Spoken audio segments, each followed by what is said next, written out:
बिस्मिल्लाहिर्रहमानिर्रहीम। अस्सलाम वालेकुम नाज़रीन, आप यूट्यूब चैनल देख रहे हैं। मैं इमरान खान हूँ। मैं ट्रैवल कर रहा था, लेकिन बड़ी इंपॉर्टेंट खबरें हैं, मैं आपके साथ शेयर कर देता हूँ। सबसे पहले तो आज 2 फैसले आए हैं और दोनों बड़े फैसले हैं। एक फ़ैसले के बारे में मैंने आपको पिछले वीलॉग में बताया था कि ये फ़ैसला आने वाला है, और ये फ़ैसला 9 मई के हवाले से है। 3 मुकदमा थे, फैसलाबाद की अदालतों में थे, और थोड़े दिन पहले से काफ़ी शोर मच गया था इन फैसलों को लेकर। शोर ये मचा हुआ था कि अदालतें बड़े अजीबोगरीब तरीके से इन फैसलों को सुन रही हैं, इन केसेस को, और यहाँ पे रोला पड़ा हुआ है बहुत ज़्यादा। और ये बात अपोजिशन लीडर उमर अयूब साहब ने भी कही, यही बात जो है शिबली फराज साहब ने भी एक ख़त लिखा चीफ जस्टिस ऑफ पाकिस्तान को। तो ये सारे लोग परेशान थे कि ये हमारे साथ हो क्या रहा है। बहरहाल ये पहले भी होता रहा है। आपको याद होगा 2024 में इंतखाबात से बिल्कुल एक हफ़्ता पहले इमरान खान साहब को रात रात गए तक अदालतें लगाकर अडयाला जेल में 3 सज़ाएँ सुनाई गई थी। चौथी चंद दिन पहले सुनाई गई थी, और उनको लगभग 30 साल के लिए अंदर कर दिया गया था ताकि लोग मायूस हो जाएं।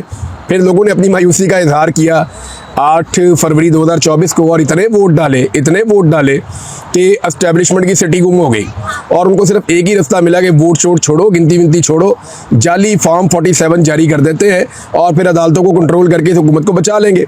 और वही फार्मूला पर उन्होंने अमल किया, 17 सीटों वालों को पाकिस्तान में लाकर इक़्तिदार में बिठा दिया। अब मैंने आपको जैसे कि पहले वीलॉग में कहा था कि ये होने जा रहा है, तो 9 मई का फैसला फैसलाबाद की अदालत से 180 अफराद लगभग बताए जा रहे हैं जिनको सज़ा हो गई है। पाकिस्तान तहरीक इंसाफ के जो अपोजिशन लीडर हैं वो तमाम पाकिस्तान से उड़ा दिए गए हैं। यानी पंजाब में अपोजिशन लीडर थोड़े दिन पहले मलिक अहमद खान बच्चड़, उनको सज़ा दे दी गई, उन्हें फारिग कर दिया गया। अभी उमर अयूब साहब जो कौमी असम्बली में अपोजिशन लीडर हैं उनको सज़ा दे दी गई 10 साल की। शिबली फराज जो सेनेट में अपोजिशन लीडर हैं उन्हें सज़ा दे दी गई 10 साल की। और जो बोलने बालने वाले MNAs हैं, बहुत सारे ऐसे लोग हैं, उन्हें फारिग किया गया। साहबजादा अहमद रज़ा साहब का नाम आ रहा है, जरताज गुल वज़ीर साहब का नाम आ रहा है, और भी नाम है। इसमें जो लोग बच गए वो लोग हैं जिन्होंने या तो प्रेस कॉन्फ्रेंस की थी, इन्होंने पाकिस्तान तहरीक इंसाफ से अपने आप को अलग किया था, या वो लोग हैं जिनका मामला बहुत ही ज़्यादा जो है वो अदालत के अंदर बिल्कुल ही साबित कुछ भी नहीं कर पाए।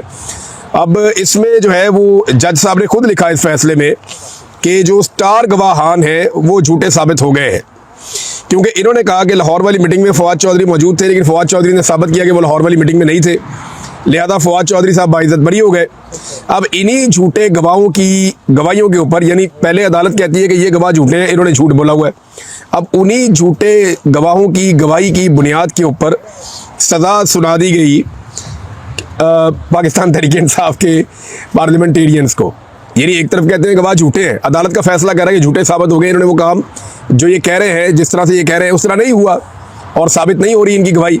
अब जिनकी गवाही झूठी साबित हो रही है, ये कैसे मुमकिन है कि उन्हीं की गवाही के ऊपर बाकी लोगों को सज़ा दे दी जाए? लेकिन ये पाकिस्तान है, यहाँ पे सज़ा दी जाएगी। एक गवाह ने यहाँ तक कहा कि जनाब जो 10 मई को है वो ख्याल कास्त्रो साहब ये ISI के दफ्तर पे हमला कर रहे थे फैसलाबाद में। यानी फैसलाबाद में जो ISI का दफ्तर है वहाँ पे ख्याल कास्त्रो जो पाकिस्तान तहरीक इंसाफ के एक रहनुमा है, वो कहते हैं जी उन्होंने हमला किया था ISI के दफ्तर पे। अब गवाह की गवाही इस तरह गलत साबित हो गई कि उस दिन ख्याल कास्त्रो फैसलाबाद जेल के अंदर बंद थे। यानी एक बंदा फैसलाबाद की जेल के अंदर बंद है, लेकिन गवाह ने कह दिया जी ये तो हमला कर रहा था ISI के दफ्तर पे। तो इस किस्म के ये गवाह थे, स्टार गवाहान। कभी ये मेज़ के नीचे छुप जाते हैं, कभी एक सोफ़े के नीचे छुप जाते हैं। और ये जो गवाहियाँ हैं ये एक तो 4 मई के हवाले से हैं, दूसरी 7 मई के हवाले से है कि 4 मई को कुछ हुआ, चक्री में कोई मीटिंग हुई इमरान खान साहब की ज़ेर सदारत, इसको ये क्लेम किया जाता है, और दूसरा किया जाता है 7 मई को एक और मीटिंग हुई। हालांकि गवाह छुट्टी पे, लेकिन उसके बावजूद उसकी गवाही मानी जा रही है। एक शहर में गवाह कोई और तादाद बताता है, दूसरे शहर में कोई और तादाद बताता है, तीसरे शहर में गवाही देने के लिए जाता है तो उसी वकूए की कोई और तादाद बताता है। अजीबोगरीबी सूरत है पाकिस्तान में। लेकिन इन गवाहियों की बुनियाद के ऊपर, इतने ख़राब और इतने फारग किस्म के मामलात के ऊपर जजेस सज़ाएँ सुना रहे हैं। ये बहुत इंटरेस्टिंग है, और ये हमने पहली दफ़ा पाकिस्तान की तारीख में देखा है। ये जजेस तारीख में नाम रोशन कर रहे हैं। पाकिस्तान तहरीक इंसाफ का रद्द-ए-अमल मैं आपके सामने रखता हूँ। तहरीक इंसाफ ने इसके ऊपर सख्त रद्द-ए-अमल दिया है।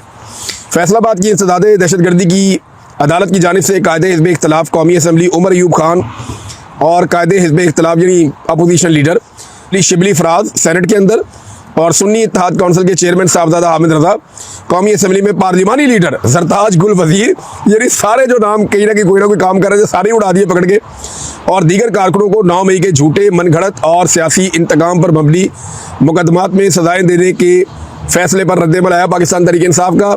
तहरीक इंसाफ ये जो सज़ाएँ दी गई हैं इन मामलात में शदीद अल्फाज में मजम्मत करती है। मजमूई तौर पर हमारे 6 मेंबरान कौमी असम्बली, 3 मेंबरान पंजाब असम्बली और 1 सेनेटर को सज़ा हुई है। अगर आप टोटल मिला लें जो अब तक हुई है 9 मई के अंदर सज़ाएँ, तो ये हो चुकी है कुछ 14 लोग इनके पार्लियामेंटेरियंस अब तक सज़ा में फारिग हुए हैं। 14 पार्लियामेंटेरियंस को अब तक सज़ा दी गई है मौजूदा निज़ाम की जानिब से, और लगातार कोशिश की जा रही है कि पाकिस्तान तहरीक इंसाफ को कुचला जाए। ये फैसला ना सिर्फ आइन और कानून की सरीहन खिलाफ वर्जी है, बल्कि इंसाफ के चेहरे पर एक और स्याह धब्बा है। रियासती निज़ाम के इशारे पर यूं अदलिया का तसलसल के साथ रबड़ स्टैम्प बन जाना और बगैर किसी शफाफ ट्रायल, सबूत, गवाहों पर जरा या दिफा के हक के लिए महज सियासी दबाव पर यक्के बाद दीगरे ऐसे संगीन फैसले सुनाना एक ख़तरनाक रुझान है जो अदालती निज़ाम की साख को मुकम्मल तौर पर ज़मीन बोस कर रहा है। पाकिस्तान की अदालती तारीख में पहली मरतबा ऐसा अफसोसनाक और शर्मनाक वाक़या पेश आया कि दोनों ऐवानों के कायदे हिज़्ब इख्तिलाफ को सिर्फ इस बुनियाद पर सज़ाएँ दी गई कि वो इमरान खान के सियासी बयानिए, अवामी नुमाइंदगी और आइनी जिद्दोजहद के वफ़ादार साथी हैं। इन फैसलों का मकसद कोई कानूनी इंसाफ नहीं है, बल्कि 5 अगस्त के अवामी एहतजाज को रोकने की मुनज़्ज़म कोशिश है। और वो ये कह रहे हैं जी ये फैसले इसलिए आ रहे हैं कि 5 अगस्त को, मुझे नहीं लगता कि 5 अगस्त के लिए आ रहे हैं। 5 अगस्त को ऐसा नहीं है कि कोई बहुत मुझे अभी तक तो दिखाई नहीं दे रहा है। एहतजाज तो हो रहा है, लोग इकट्ठे हो रहे हैं, लेकिन असल जो मसला है वो बाजोड़ में है। असल मसला जो है वो खैबर पख्तूनख्वा के कबायली इलाकों में ऑपरेशंस का है। ये मुझे दिखाई नहीं दे रहा कि जो बहुत बड़ा एहतजाज है। हाँ, ये ज़रूर है इमरान खान ने टेस्ट मैच शुरू किया है और इमरान खान इनको सुख का सांस नहीं लेने देगा। वो अवाम के साथ मिलकर कोई ना कोई एक्टिविटी, कोई ना कोई चीज़ इमरान खान साहब करते रहेंगे, और उस एक्टिविटी के बाद पाकिस्तान के जो हुक्मरान हैं उनके लिए नाक में दम होता रहेगा। और ये वो इमरान खान साहब तब तक करते रहेंगे जब तक कि उन्हें इंसाफ मिल नहीं जाता या जब तक वो इस लड़ाई में जीत नहीं जाते। सिंपल एक बात है, इमरान खान साहब अपने मुँह से कहते हैं, और अगर वो अपने मुँह से कहते हैं तो वो करके भी दिखा देते हैं। इमरान खान साहब ने कहा कि हारता वो है जो हार मान लेता है, तो हार तो इमरान खान ने माननी नहीं है किसी सूरत। वो ये कहता है कि मैं तो हार नहीं मानूंगा, और अगर वो हार नहीं मान रहा तो इसका सादा मतलब ये है कि वो इस लड़ाई को लड़ता रहेगा और अंदर बैठ के लड़ेगा, अपने तरीके से लड़ेगा, कभी कुछ करेगा कभी कुछ करेगा, लेकिन इमरान खान हार नहीं मानेगा इस सिस्टम के सामने, और ये अब बज़ाहिर दिखाई दे रहा है। और इसीलिए सिस्टम बहुत उतावला है जल्द अज जल्द बहुत सारी चीज़ें करने में। अच्छा, एक फैसला और भी आया। पीटीआई ये कहती है कि हमने वादे कर दिया है, और ये वादे करते हैं। बैरिस्टर गौर ने भी कहा, बाकी लोगों ने भी कहा। उमर अयूब साहब काफ़ी दिनों से बहुत अग्रेसिव टोन के अंदर हैं और वो इस तरह बातें कर रहे हैं। शिबली फराज साहब जो हैं, जिन्होंने थोड़े दिन पहले मिर्ज़ा अफरीदी साहब को सेनेटर बनवाया, आज खुद सेनेटरशिप से फारिग हो गए हैं।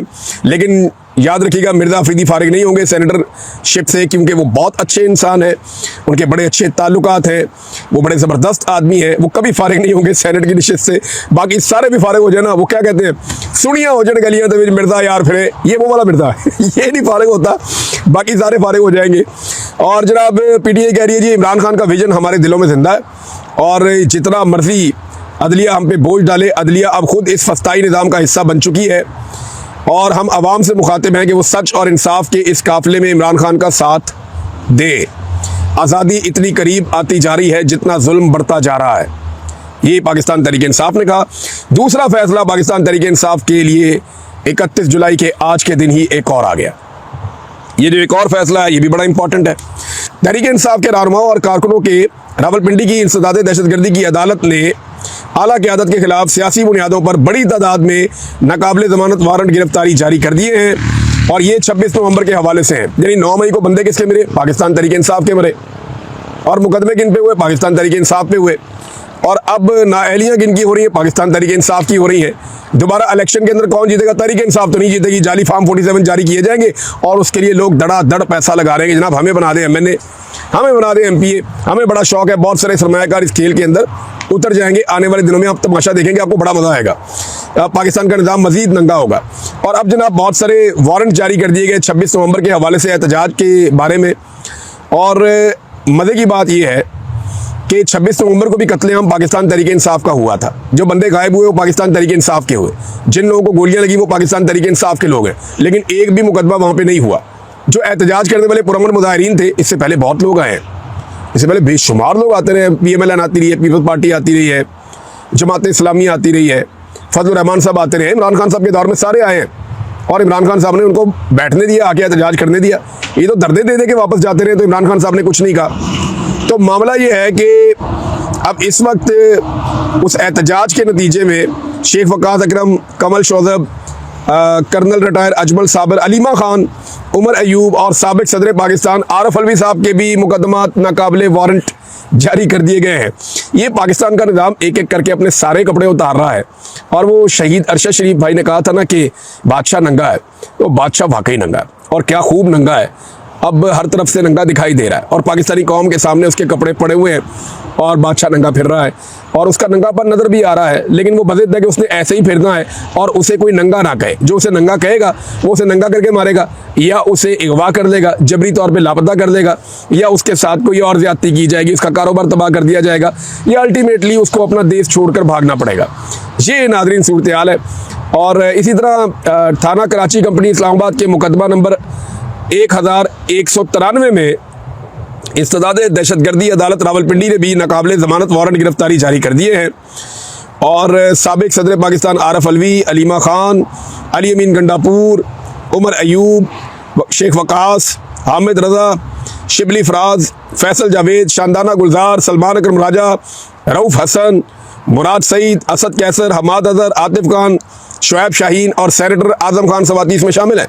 अच्छा, मुझे हैरत हो रही है, इसमें उस दिन तो बड़ा क्लेम किया था शेर अफजल मरवत साहब ने कि उन्होंने बड़ी कार्रवाई की और बड़ा काम किया है, तो इस्लामाबाद होने वाले मुकदमात में उनका नाम नहीं है अनफॉर्चुनेटली। देखिए, पाकिस्तान तहरीक इंसाफ से और इमरान खान से जो भी दूर हो जाता है ना, उसकी बचत हो जाती है। इन मुकदमात का हासिल उसूल ये है कि जो इमरान खान के साथ होगा उसके ऊपर जनाब मुकदमा होगा, जो इमरान खान के साथ खड़ा होगा उसके खिलाफ फैसला भी होगा, उसको दीवार से भी लगाया जाएगा, उसका कारोबार भी तबाह, उसकी ज़िंदगी भी तबाह, उसकी फैमिली लाइफ भी तबाह, और उसको हर लिहाज से ये रियासती इदारे कुचलेंगे। लेकिन जो इमरान खान का साथ छोड़ देगा वो रियासत के लिए अच्छा बच्चा बन जाएगा, तो रियासत उसके लिए माँ बन जाएगी और उसका ख्याल रखेगी। जिद सिर्फ इमरान खान साहब के हवाले से है। अच्छा, ये जनाब मैं आपको चंद चीज़ें बड़ी क्लियर कर देता हूँ और ये मेरा एनालिसिस है और ये मैं इसके ऊपर बिल्कुल ऐसे ही बिलीव करता हूँ जैसे मैं अभी दिन के वक्त आपसे बात कर रहा हूँ। ये ना पाकिस्तान की एस्टेब्लिशमेंट इमरान खान को तोड़ने के चक्कर में या इमरान खान को नीचा दिखाने के चक्कर में या इमरान खान को ख़राब करने के चक्कर में पाकिस्तान की मिलिट्री एस्टेब्लिशमेंट जो है ये पाकिस्तान को नुकसान पहुँचा रही है। ये बात बिल्कुल एक हकीकत बन चुकी है। ये इमरान खान को ख़त्म शुद्ध करते करते खुदा ना खास्ता पाकिस्तान को ख़त्म शुद्ध करते जा रहे हैं। आप देखें, इमरान खान को मारने के चक्कर में इन्होंने पाकिस्तान को कहाँ से कहाँ पहुँचा दिया। आज आपके ज़र मुबादला के जो ज़खायर हैं उनके अंदर कर्जा पड़ा हुआ है, आपके पास बेचने के लिए कुछ नहीं बचा। अब आप अपनी ज़मीन खोद के सारी मादनियात बेचना चाह रहे हैं। कभी किसी को आप चूना बेच देते हैं, जनाब चूना लगा देते हैं कि हमारे पास तेल निकल आया। वो तो जब तेल निकलेगा तब निकलेगा ना। तेल के ज़खायर पाकिस्तान के अंदर है, ये हम 70 साल से सुन रहे हैं। हर दौर में हमने सुना कि पाकिस्तान में तेल के ज़खायर हैं, पाकिस्तान जानबूझकर नहीं निकालता। तो पाकिस्तान कब निकालेगा ये हमें पता नहीं था। पता चला जी पाकिस्तान नहीं निकालेगा, अमेरिका निकालेगा। अमेरिकन कंपनियां आएंगी, वो यहाँ से आकर तेल निकालेंगी। वैसे दुनिया में जहाँ भी निकालती है अमेरिकन कंपनियां या यूरोपियन कंपनियां आकर निकालती हैं, लेकिन पाकिस्तान के जो सौदे होते हैं वो बहुत अजीब होते हैं। यानी हमने जब IPPs के साथ सौदा किया तो बेड़ा ही गर्क सौदा किया। हमने उन्हें कहा जनाब आप बिजली बनाएं ना बनाएं, आपको हम बिल देंगे। ये हो सकता है? यानी कोई एक अनपढ़ तरीन आदमी होगा ना, जो कभी स्कूल में नहीं गया होगा, उसको भी आप कहेंगे ना यार एक सौदा कर लेते हैं, तूने पूरा साल मुझे 1 किलो आटे के रोज़ाना पैसे देने, क्योंकि तेरे घर में 1 किलो आटा पकता है। लेकिन जिस दिन तुम कहीं गांव जाओगे, कहीं और जाओगे, खाना नहीं पकाओगे या चावल पकाओगे या कुछ और करोगे, उस दिन भी हम तुमसे 1 किलो आटे के पैसे लेंगे। वो आदमी जूता उतार के मारेगा कि भाई ये कौन सा मुआहदा मेरे साथ तुम कर रहे हो। अब ये इस किस्म के मुआहदे किए हुए हैं। पाकिस्तानी 1 यूनिट इस्तेमाल करते हैं, 3 यूनिट के पैसे देते हैं। और ये पाकिस्तान के साथ किसने किया? जरदारी और शरीफों के इकट्ठ ने। कुछ रेंटल पावर लेकर आ गए थे उस दौर में, जरदारी साहब के दौर में, और रही सही कसर जो है वो दबा के पूरी की है दोनों भाइयों ने। शहबाज शरीफ ने और नवाज शरीफ ने इतनी बिजली बनाई जो हम इस्तेमाल ही नहीं कर सकते। हमारी जो इस्तेमाल करने की कैपेसिटी है उससे दुगनी से ज़्यादा बिजली इन्होंने बनाई, फिर भी लोड शेडिंग करते हैं। फिर बिजली महंगी इतनी कर दी कि आम आदमी की पहुंच से बाहर हो गई। और अब तो लोग खुदकुशियां कर रहे हैं बिजली के बिलों की वजह से। ये हकीकत है और ये खबरें आप रोजाना की बुनियादों पर सुनते हैं। इन्होंने इमरान खान को ख़त्म शुद्ध करने की ख्वाहिश में ना पाकिस्तान को खुदा न खास्ता ख़त्म शुद्ध करना शुरू कर दिया है। आधे पाकिस्तानी लगभग जो है वो गुर्बत की लकीर से नीचे जा रहे हैं। ये किसने किया? ये इन्होंने किया, मिलिट्री एस्टेब्लिशमेंट ने। और किसने किया? किसान बर्बाद कर दिया, मजदूर बर्बाद कर दिया, मेहनत कश को रोल के रख दिया, तनख्वाहदार तबके का जीना हराम कर दिया। छोटे ताजिर, आप किसी से भी बात कर लें पाकिस्तान से, रोजाना लोग मुझे मैसेज करते हैं कि सर कारोबार चल ही नहीं रहा। कोई छोटा से छोटा मैन्युफैक्चरर जो है ना वो कह रहा है कारोबार नहीं चल रहा। जो लोग प्रॉपर्टी का काम करते थे उनसे बात करता हूँ, कहते हैं सर घर बना ही नहीं सकते हम। मटेरियल वालों से बात करते हैं, वो कहते हैं जी वो खरीदता ही नहीं है। सारे के सारे डेवलपमेंट के प्रोजेक्ट जो अवामी सतह पे होते थे वो सब रुक गए हैं। कोई बंदा काम करने के लिए तैयार नहीं है, कोई बंदा पैसा लगाने के लिए तैयार नहीं है, और ये सब कुछ इमरान खान को तबाह करने के लिए हो रहा है। लेकिन इसमें बदकिस्मती से पाकिस्तान की तबाही लिखी जा रही है। मईशत का भट्टा इन्होंने बैठा दिया है और आम आदमी की मईशत को मुकम्मल तौर पे तबाह कर दिया है, और रोज़ाना की बुनियाद पे आकर खड़े होकर दावे कर देते हैं मईशत ठीक है, इनके पास आखिरी चीज़ जो बची है ना बेचने के लिए, अब ये पाकिस्तान के वसाइल बेच देंगे। पाकिस्तान के पास अरबों डॉलर के ज़खायर मौजूद हैं कीमती पत्थरों के। मैं एक कंप्रीहेंसिव रिपोर्ट तैयार कर रहा हूँ और पूरी तहकीकात कर रहा हूँ रेयर अर्थ मिनरल्स के हवाले से कि वो क्या है और अमेरिका को क्यों चाहिए और वो फ्यूचर में किन चीज़ों में इस्तेमाल होंगे। इसके बारे में मालूमात बहुत कम दस्तयाब है। मैंने कुछ बड़े जो अहम लोग हैं जो इसके बारे में जानते हैं, जो साइंस को समझते हैं, उनसे भी रब्ता किया है कि आप मुझे बताएं। बहुत जल्दी इंशाअल्लाह मुझे उम्मीद है कि अगले चंद दिनों में या एक दो हफ्तों में इसके ऊपर हम अपनी एक तहकीक मुकम्मल करेंगे और चीज़ें आपके साथ शेयर करेंगे। हो सकता है चंद दिन ही लगे क्योंकि कुछ मालूमात मुझे आई हैं, मैंने अभी उनको पढ़ना है। जैसे ही मैं किसी मुकाम पे पहुंचता हूं तो फिर ये मामला शुरू करते हैं। मुझे उम्मीद है कि जल्दी मैं आपको बता पाऊंगा कि रेयर अर्थ मिनरल हैं क्या, ये कहाँ पे हैं, ये अमेरिका को क्यों चाहिए, वो क्यों इतना डेस्परेट है। यानी वो पाकिस्तान जिसके बारे में अमेरिका की राय कुछ और होती थी और वो इंडिया जिसके बारे में अमेरिका की राय कुछ। हमने ऐसा क्या किया कि एकदम हम सबसे अच्छे हो गए? हमने तो ऐसा कुछ नहीं किया। यानी पाकिस्तान ने अभी बहुत सारी चीज़ें जिनके सवालों के जवाब आएंगे आने वाले दिनों में, आप सिर्फ तमाशा देखें, मैं आपको बताता हूँ। लेकिन एक बात नाज़रीन याद रखिएगा, ये निज़ाम समझता है कि ऐसे ही इमरान खान को शिकस्त दे देगा। नहीं, इमरान खान की मकबूलियत में हर जुल्म के बाद मैंने देखा कि इजाफा हुआ है। इस जुल्म के बाद अब इमरान खान की मकबूलियत में दोबारा इजाफा होगा। ये निज़ाम समझता है कि इस तरह की चीज़ें करके ये आवाम को कमज़ोर कर देगा, मायूस कर देगा। मैं पाकिस्तानी लोगों को पाकिस्तान की एस्टेब्लिशमेंट से शायद ज़्यादा जानता हूँ। मैं उनके साथ रोज़ाना उठता बैठता रहा हूँ। मैंने अपनी पूरी ज़िंदगी पाकिस्तानियों के बीच में, जंगलों के अंदर, शहरों के अंदर, देहात के अंदर लोगों से इंटरेक्शन करते हुए गुजारी है। और जितने लोग पाकिस्तानियों को जानते हैं वो ये जानते हैं कि ये कौम हार मानने वाली नहीं है। ये लोग इनका नाटका बंद कर देंगे, इनकी तबीयत साफ़ कर देंगे पाकिस्तान की एस्टेब्लिशमेंट की। जो ये चाहते हैं वो नहीं होना। ये जितनी मर्जी छलांगे मारें, ये जितनी मर्जी कोशिश करें, ये इमरान खान को तोड़ भी नहीं पाएंगे और ये पाकिस्तानी अवाम को भी तोड़ नहीं पाएंगे। पाकिस्तानी अवाम अपना फैसला खुद करेगी, ये नहीं कर पाएंगे, इनसे होना ही नहीं, ये वो कर ही नहीं सकते, इनकी कैपेसिटी नहीं है। ये जो एक नाअहली हो गई है, इससे इन्हें लगता है कि ये जो नाअहलियाँ हो रही हैं या ये जो सज़ाएँ हो रही हैं, इससे लगता है लोग मायूस हो जाएंगे। नहीं, और ये सिलसिला हमेशा ऐसे चलेगा नहीं। इससे पहले भी सियासतदानों को मारने की, दबाने की, उनका नाम ख़त्म करने की कोशिश की गई, लेकिन आज भी उनका नाम मौजूद है। लोग डिक्टेटर्स को भूल जाते हैं, सियासतदानों को नहीं भूलते। और ये मुल्क बनाया भी एक सियासतदान ने था, किसी डिक्टेटर ने नहीं बनाया था। और सियासतदान ही इस मुल्क को बचाएंगे। सिविलियंस को जब तक ये मुल्क नहीं दिया जाएगा, ये मुल्क आगे नहीं बढ़ेगा। खबरें हैं नाज़रीन मेरे पास और भी, लेकिन मैं यहाँ पे इस वीलॉग को ख़त्म करता हूँ। और ये जो बहुत सारे लोगों को वारंट जारी किए गए हैं रावलपिंडी में, ये वही जज हैं अबुल हसन जुल्करनैन जिन्होंने साइफर वाले केस में भी शाह महमूद कुरैशी और इमरान खान साहब के खिलाफ फैसला किया था। जैन कुरैशी बहरहाल जो है वो बाइज़्ज़त बरी हो गए हैं। ये बड़ी अच्छी खबर है कुरैशी ख़ानदान के लिए। शाह महमूद कुरैशी साहब तो मौजूद ही नहीं थे, उनके साथ तो बहुत ज़्यादती हुई थी, लेकिन जैन कुरैशी साहब का बाइज़्ज़त बरी होना, उसको इस नज़र से देखा जा रहा है कि उन्होंने 26वीं आईनी तरमीम के मौके के ऊपर बड़ा अच्छा रोल प्ले किया था और बड़ा अच्छा बच्चा बनने का एक तासुर उनका कायम है कि वो बड़े अच्छे बच्चे बन गए थे उस वक्त जब 26वीं आईनी तरमीम हो रही थी, और वो गायब भी हो गए थे कुछ देर के लिए मुबैना तौर पे। तो उनका बाइज़्ज़त बरी होना कोई हैरत की बात नहीं है। अब तक के लिए इतनी, अपना ख्याल रखिएगा, अपने इस चैनल का भी अल्लाह हाफ़िज़।